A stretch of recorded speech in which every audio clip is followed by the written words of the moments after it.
Hello, lucky cats. Lucky Kyo back with love on the Peacock Express. We already did the name Damien, which was an accident.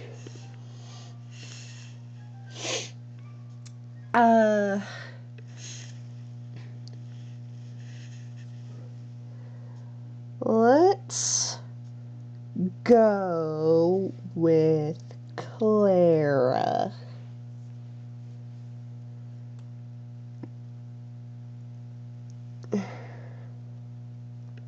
So all of the introduction will be the same except for my name.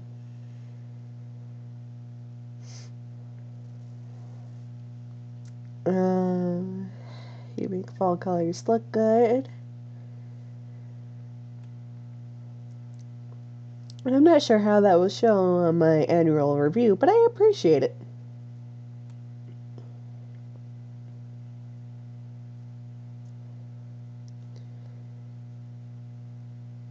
I think you're pulling my leg. Feigning offense with a sigh, the conductor puts a hand over her heart. You wound me, young lady.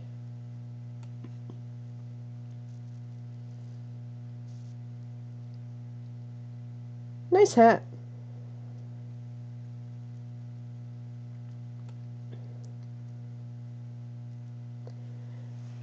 At once, that elegantly dressed woman comes to mind.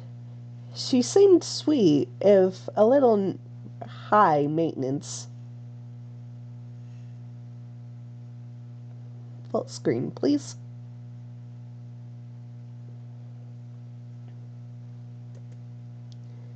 Who needs that much luggage for a 1-week trip?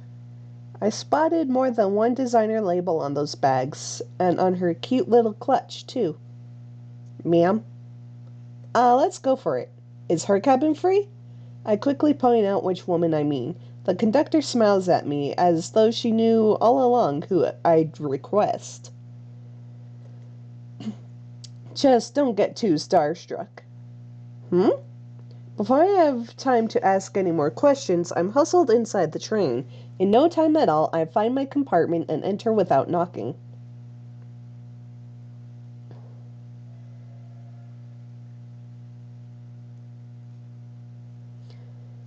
I probably should have knocked.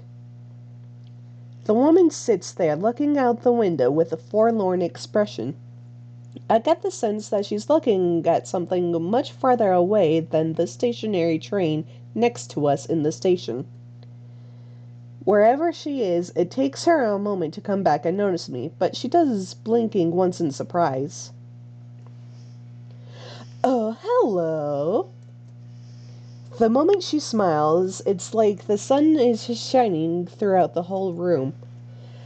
I was wondering if I'd be stuck in this thing all alone. That would be terribly boring, don't you think? She smiles even wider, and I'm left tongue-tied. Do I need to turn down the music again? I do.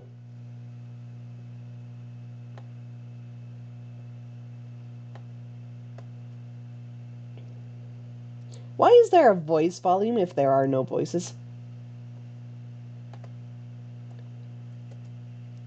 Suddenly struck by the urge to bow or tip my hat, if I were wearing one, I stumble into an awkward introduction. I do, but now I feel pressured to be endlessly entertaining. Fortunately for you, being charming is my default state. I'm Clara. And you are? My name is Iris. It's a pleasure to make your acquaintance.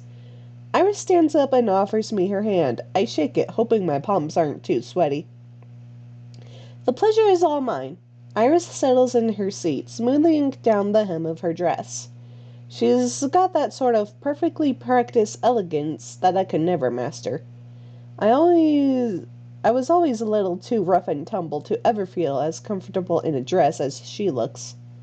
Though only a few seconds pass by, my mind is screaming for me to fill the void with conversation. Any kind of chatter to keep her talking in that sugar-sweet, cookie-crumbling kind of voice of hers.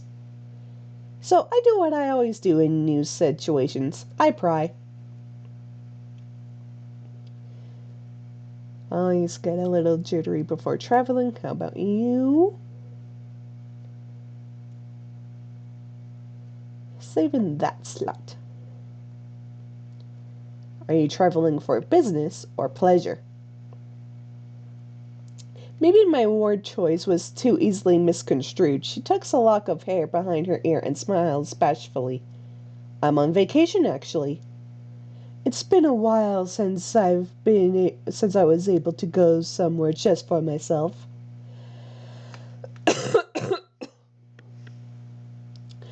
My job has me traveling most months out of the year. You see, I lift up a hand, interrupting her with a grin. Wait, don't tell me. I'm a private eye. It's my job to find things that are hidden. I bet I could tell you things about yourself that you don't know. Consider it a party trick. Oh? Well, I didn't even know I was the lesbian until I hit 30. She's got full lips, expressive. Right now she's smiling coyly, teasing me. So I wouldn't be surprised if there was something else I overlooked that you'll discover for me, detective. My cheeks heat up. An undeniable thrill lights up in me at the confirmation I didn't even know I was waiting for. Iris crossed her legs and leaned back in her chair, chin resting on one hand. Well, go on. You did promise to be endlessly entertaining. Mind if I take your hands? Iris takes a good, long, languid moment to reply. It's just long enough to make me sweat and wonder again if I was about to get in trouble for shooting off at the mouth. Certainly. She rests her palm in mine. Instantly, a few details spring out to me. You had your nails professionally done not too long ago. The line on this French manicure is super crisp. Don't make a sex joke.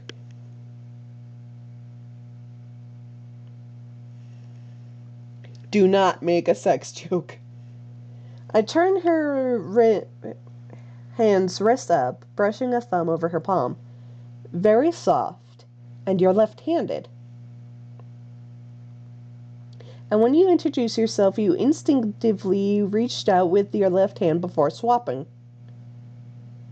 That makes her croon a little, a noise of approval sounding like a birdsong from her lips.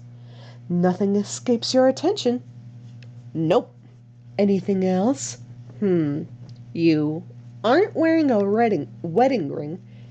Iris shifts from amused to shocked, almost concerned. It wasn't a graceful move, but I'm not one to blunt my words. Nothing else explains that tan line. It's faint, meaning she hasn't worn it in a while. But there's an indent on her finger, a mark of years of use. She was married for a long time. The divorce was a year ago. The way she's peering at me is different now, less doting. Doting? Sure, but not severe either. Just interested. More interested than she was before. What else can you tell me about myself, detective? You have a kid. How did you guess that? I wink. A shot in the dark. Your reaction confirmed it. Sometimes you gotta lead perps into confessing by seeming like you know more than you really know. You tricked me, she pouts. Aw, well, there is only so much I can get from just your hands, ma'am. And I can't quite tell what you do, but everything in me screams entertainment industry, but not an actress. Appearance is important to her, and the trappings of luxury. A musician? Perhaps a singer? Iris laughs. All right, fess up. There's no way you could have guessed that just by looking at me. Her almond eyes crinkle in mirth. You must be a fan of mine. If I wasn't before, I certainly am now. I let go of her hands reluctantly. Now that I don't have an excuse to touch her anymore, I expect her to retreat. but as the train pulls out of the station, she remains seated close to me. I am a singer, but I told my agent not to book anything for the next few months. My voice needs time to recover, and I need an escape from... A flash of hesitation, unmistakable. Iris is a woman who wears her heart on her sleeve, I can tell, and she's not used to hiding who she is or what she's feeling. Is everything okay at home? I think of what she said about being recently divorced, an unfamiliar sting of jealousy and protectiveness. Everything is fine.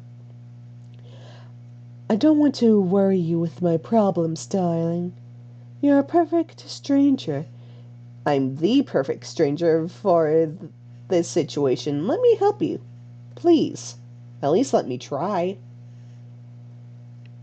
I'm sure you would rather enjoy your trip in peace. Despite her words, her hands inches toward her purse. She fiddles with something inside, running her index finger over it. It sounds like paper. I'd never leave a damsel in distress. Whatever is bothering you, even if I can't help. Well, I can at least be a friendly ear to chatter into. She looks relieved, like I'd given her permission. From her purse, she pulls out a thick white envelope and rifles through its contents. I get some splashes of color, thick, glossy sounds of photographs peeling apart after being stuck together too long. I haven't shown this to anyone. Under her breath, she speaks again, thinking out loud. It feels wrong somehow, like I should handle this myself. It's okay to ask for help when you need it. I'm not ashamed to admit I can't handle everything myself, but this is something different. Iris pushes a handwritten note into my hands quickly. Then she turns her whole body away, as though she can't bear to look at it any longer. Poor Iris. Whatever is in here, it can't be pretty. Quickly, I scan through the letter. I wish I could say I'm surprised by what it says. Someone's trying to blackmail you. The stack of photos have to be something incriminating. I wonder what Iris could have done in her past that she so desperately wants hidden. She doesn't seem violent or criminal in any way. Oh dear. The letter says that her career is built on lies, that Iris didn't earn her position or influence. It goes on to say that they'll expose her. They want me to send money to that account number or... Something here doesn't make sense. I hate to interrupt her, but I notice more than once her family name is brought up in a line of the letter. They say your family is the reason behind your success. Iris bites her lower lip, her hand twitching up to cover her face. You don't have to answer if you don't want to. No, I do. It's just hard to admit. I told you my first name, and that's true. But most of my documents have a fake last name. Because my real one is Tanager. I'm Iris Tanager. A hefty silence falls between us, and I'm left reeling with this revelation. Tanager? As in the Tanager crime family? How could someone like Iris be mixed up in something like this? I'm sure you can see why I can't go to the police with this. She speaks dryly, and seeing her so calm goes a long way toward making me calm as well. My heart is pounding still. Yeah, no kidding. So are you, you and your family? There's no delicate way to phrase this. Are you close? Iris immediately shakes her head, clutching her purse a little tighter. Not since I was a young woman. The moment I turned 18, I left them. Melancholy washes over, a shroud of sadness dimming her sunshine smile. It was hard at first. Closing her eyes, she takes a deep breath. When she opens them, she is clear again. Whatever dark memories were holding her down, she isn't going to let them win for long. But I knew if I stayed, I couldn't become independent if I relied on them for one thing, no matter how slight. I'd be under their thumb forever. I'd be exactly what that letter is accusing me of being. She nods to it with a disgraced grimace. The idea of them sabotaging my rivals or, or funding me in any way makes me sick. I take great pains to repudiate and vet all my sponsors, and I never perform at any venue without researching who owns the stage. Poor Iris, that sounds so rough. More than anything, I want to ease her stress a bit, so I try to lighten the mood. So that's why I like you so much. Iris blinks. Love a girl who's into doing her own detective work.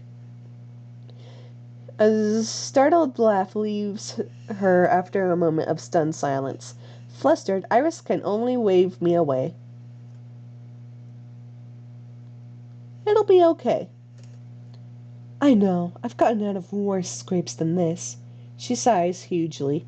I'm just so stressful. It's just so stressful to think that no matter what I do, it'll always come back to them. No matter how much fame or fortune I acquire on my own, it'll be overshadowed by that last name. As Iris speaks, I keep glancing down at the rest of the envelope still in her possession. I'm certain that if there's anything I can do to fix this, it lies in those photos. Mind if I take a look at those too, Iris? Iris is less hesitant to hand them over than the letter. Either she's more comfortable with me now, or she thinks they're less incriminating than the contents of the letter naming her as a gangster's heiress. Shuffling through them, I fan them out on my lap and pore over what I find.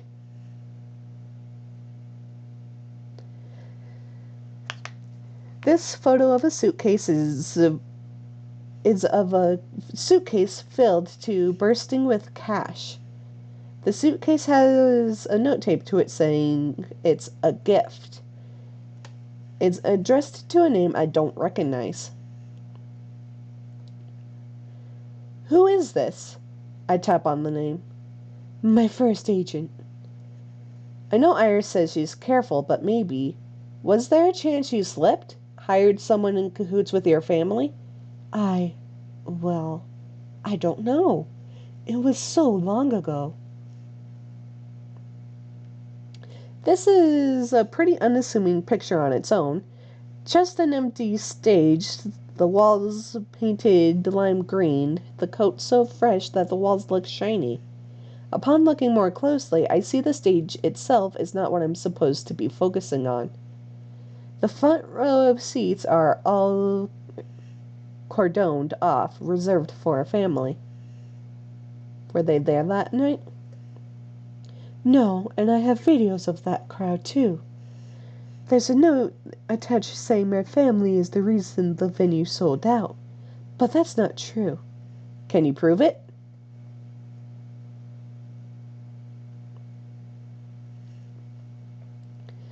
Cold fear washes over me once I realize what I'm looking at. The first thing I see is a hammer, then the shadow overlaying a woman's hand. Her wrist is twisted back in a painful position, the threat from above all too clear.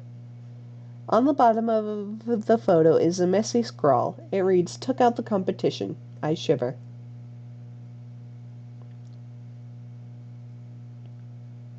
Pull no punches. This looks really fucking bad, Iris. I know.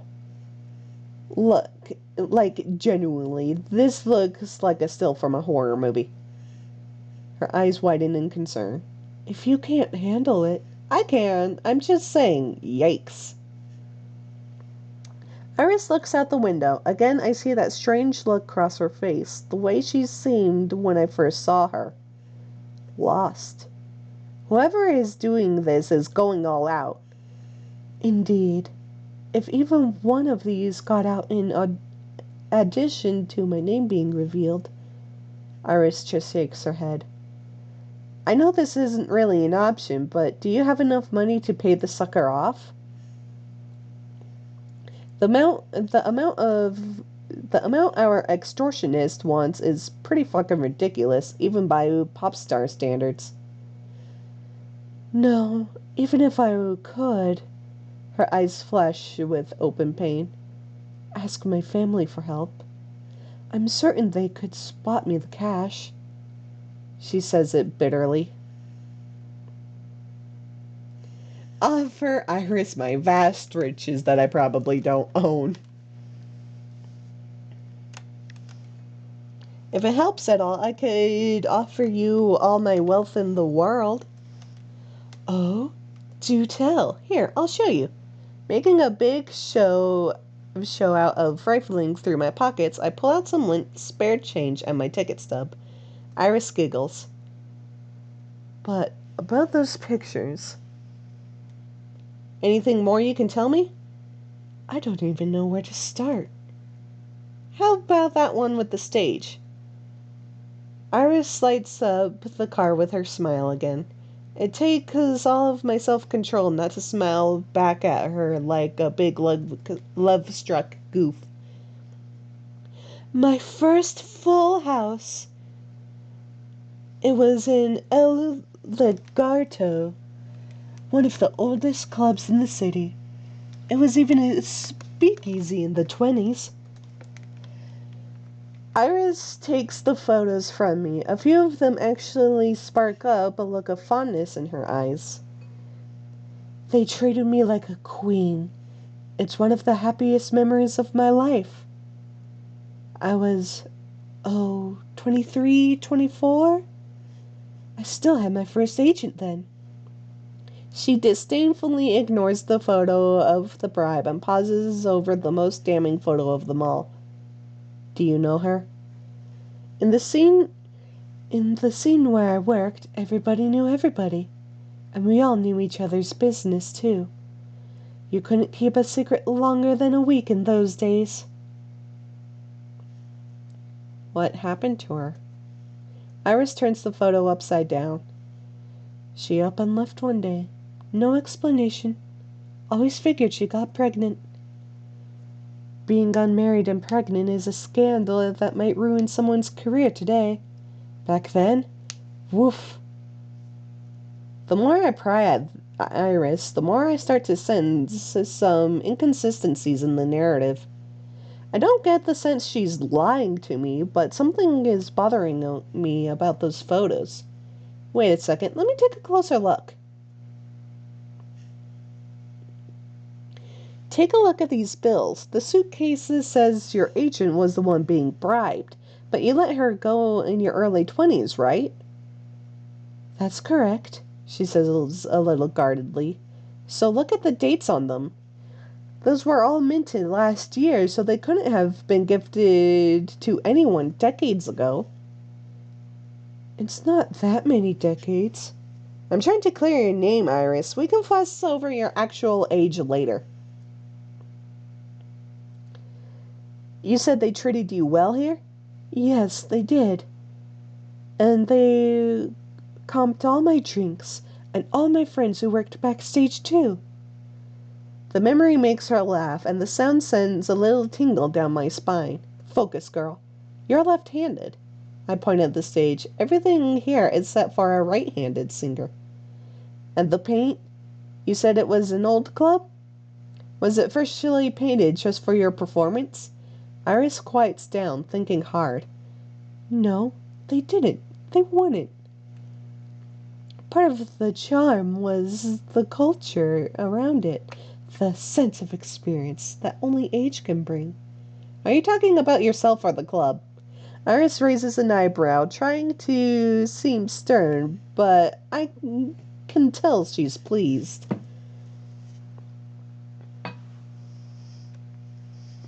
You said nobody could keep a secret. Did anybody know the singer was married? What? No, she never married. She wasn't the type, and trust me, there wasn't a person alive who could change that woman's mind. So why does this woman in the picture got a band round her ring finger? A soft gasp barely covered when she clasped a hand over her mouth. Oh my goodness, you're right! She leans closer. And she's missing her beauty mark. This isn't the same person at all. A very convincing double, perhaps. These are all fake, Iris. I stand up, waving them triumphantly in the air. Someone doctored these photos, fudged them around to make blackmail material. These are all fakes. Edited, modified, staged, whatever way you want to phrase it. But why? I'm stumped. Was there another rival in Iris's life? Someone with a vendetta against her family? Oh, thank goodness! Iris slumps in relief, one hand over her chest. If you could figure that out with just your eyes, then surely. She strokes her chin, brows furrowing. Perhaps if I lawyer up, get my PR firm in action. Iris starts musing out loud, quickly revolving so that she's in control again, planning a way to protect herself. I realized then exactly how scared she must have been if she only just now started thinking of a real solution. I wish I had someone look at these sooner. As though remembering my presence in the car, she looks up and smiles gently at me. Thank you so much, my dear. These photos had even me thinking everything I knew was wrong. Worst of all, I realize that until this very moment, a small part of me had been convinced too. There's still a link. There's still so much unanswered, though. The link between you and your family is still there. And someone knows the truth whether or not they have any evidence. The stress lines on Iris's face deepen, her sunshine smile vanishing again. You're right, she admits quietly. She starts putting away the photos, tucking the envelope back in her purse. The letter remains on her lap, folded. It feels sinister, like it carries its own weight. Wouldn't want it out of my sight either. Ding, ding, ding, ding, ding.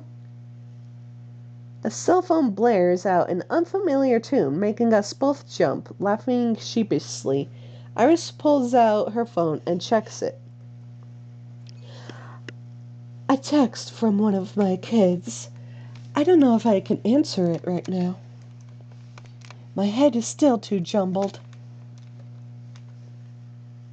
You really love them, huh? Iris laughs fondly, scrolling through her phone for something to show me. They're my whole world. Here, want to see a picture? Sure. Iris sits closer, showing me a photo of her with two boys. They're pretty cute kids, and I wonder how much I can figure out about them before Iris takes the phone away. You're a good person, Iris, and a good mom, I'm sure. You're just saying that to be nice. I get a lot more bold when I'm trying to be nice. What I'm saying is, it's clear you aren't anything like your parents. Iris isn't someone who would let her kids get dragged into the criminal underbelly of the world. But maybe someone like that, someone who would try to raise their kid in a dangerous, violent world, would be someone who isn't willing to let go. Did you say something, dear? I blink a few times, then I pound one fist into my palm, exclaiming loudly, Them! It's them! They won't let you go! Getting up, I begin to pace. You're a careful woman. I have no doubt that Iris isn't connected to her family anymore, but someone who takes this as seriously as she does would leave no stone unturned. So we're going to apply Occam's razor here. The simplest solution is the best one. There are only two groups we know for sure are aware of your past. You and your family. Unless you're blackmailing. So unless you're blackmailing yourself, the simplest explanation is your family is She goes still, her face freezing. Not fear exactly. It just looks like a computer overloaded with too many instructions. Think about it. Who else would they be able to stage all this? Or know exactly how to hurt you? It's always the people closest to us that hurt us the most. A perfect replica of the Legardo Club, a photo shoot of a model who looks like your old rival. It's so meticulous.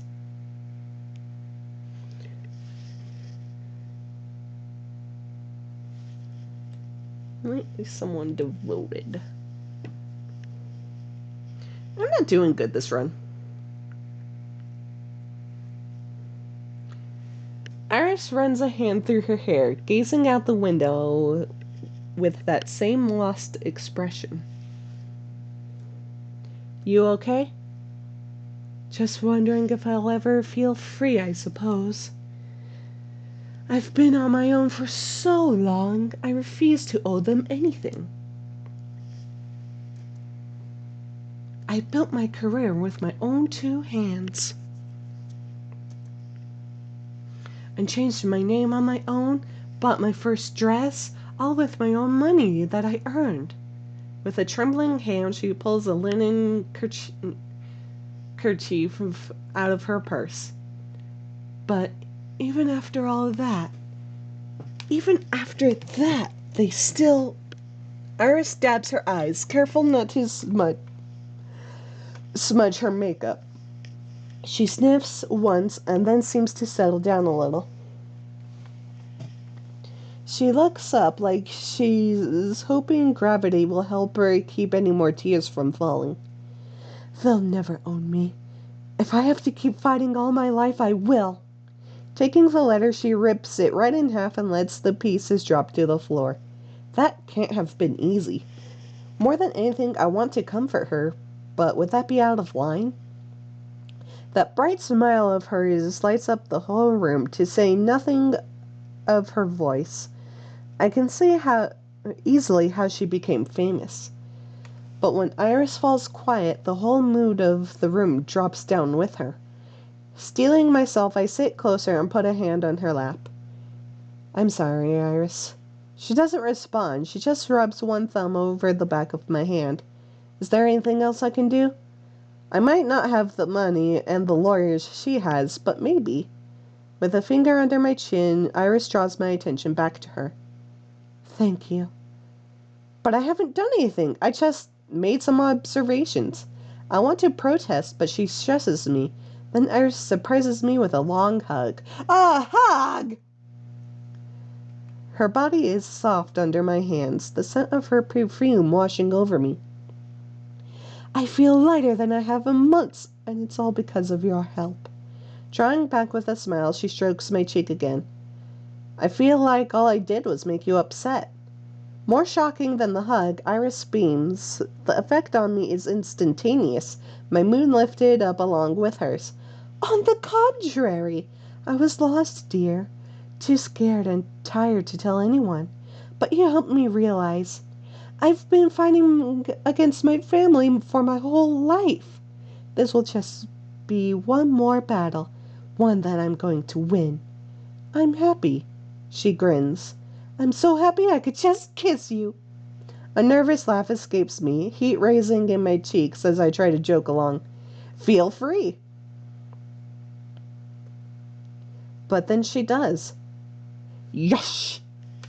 I squeak in surprise as Iris takes me up on the offer, one arm locking tight around my waist and pulling me close. Iris cups my face in her hands, tilting my head back and kissing me. Her lips are soft, and when she pulls away, she presses another kiss to my cheek.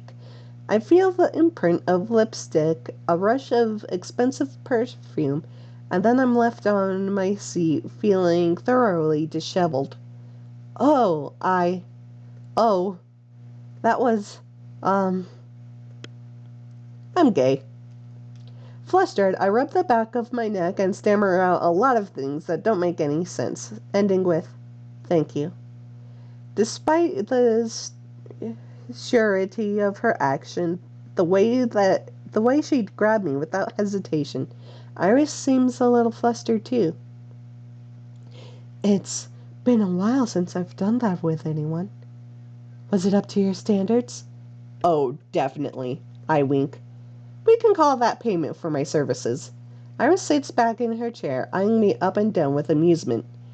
I think we could work out something more sustainable than just a kiss, detective. I grin wider, knowing my face must be bright red. Good thing we have plenty of time left on our trip. I'm sure it'll be an interesting week. Reaching over, Iris takes my hand. Our fingers link together. You don't happen to have any of your music for me to listen to, do you? Excitement lights up her eyes, wearing with nerves, but Iris takes out her phone and shuffles through a few albums before landing on her latest single. I hope it's your style. I'm sure I'll love it. So we sat, enjoying each other's company, the sound of her voice ringing out like a pure silver bell. Aw, that was so nice.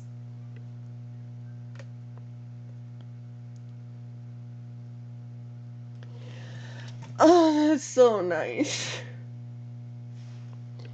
I'm sure I might be able to get a better ending if I get more of the flowers. But I liked that. That was so nice. So that is it for Iris, and only one more girl to go.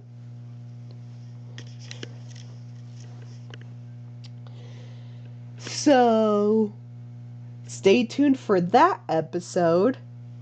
And as always, stay lucky.